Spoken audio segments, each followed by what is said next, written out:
My name is Roger Carrion. What I'm about to tell you is a true story that may scare younger viewers. So please, don't listen to this story at night or in a very spooky place, because what you are going to hear is a horror beyond imagination. When I was a child, I was not a normal kid. They always told me I was different. I never knew why, though perhaps it was because I always ate birdseed, cawed at my reflection, and horrid shiny trinkets. I didn't think much of it. All kids do that, I thought. But I was wrong. I was just so wrong. Kids don't do that. Every normal person knows kids just film unfunny summoning Mickey Mouse or 3M videos all day. I never did that.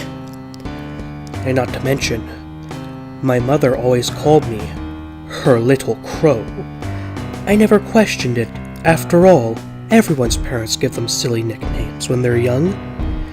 That's what I thought at the time, at least. Though, she also kept me in a bird's nest and fed me worms to regurgitate into my mouth, so maybe it wasn't just a nickname. Though, I always just assumed that was what all kids experienced during childhood. Then, the changes started happening.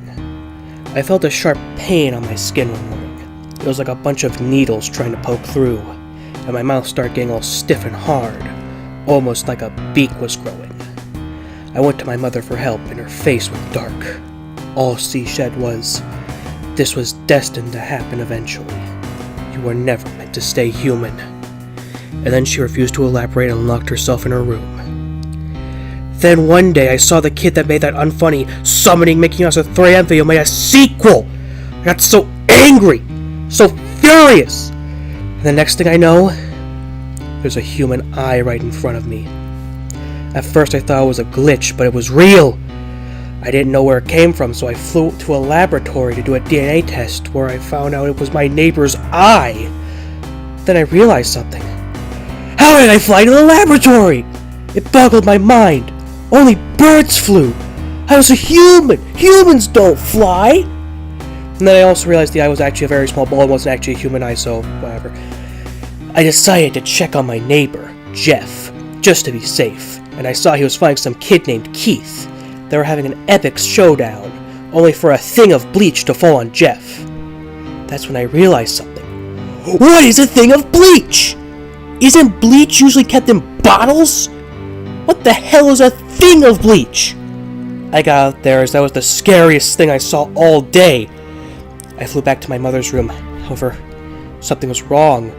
She was gone. I opened the window and went in there. There was a note left which read, "Dear Roger, I'm afraid it's come to this. I made a deal with the Crow Guard to have a child, but one of the conditions was when you reached a certain age, you would become a crow, and I would have to leave. You see, you are destined to become the next king of crows. I'm afraid I will never see you again. Goodbye, my little crow." A crow? I'm not a crow. But then, I went over to a mirror, and I saw black beady eyes staring back at me. It was at that point I shouted, "I'm not a human! I'm a bird! True horror story!" I looked out at the roof. It was there I saw an entire murder of crows staring back at me. They flew away and put a tiny crow-sized crown on my head. It was then I knew it was all true. I am the new king of crows. I then got bored and decided to watch Thomas the Tank Engine VHS tapes with all my new crow buddies. I also got my laptop to record my story. And now, the final Thomas VHS tape I have has ended. If you see a crow outside your house with a tiny crown, and you have Thomas VHS tapes inside your house, just know, that's me. And I'm coming for your Thomas VHS tapes.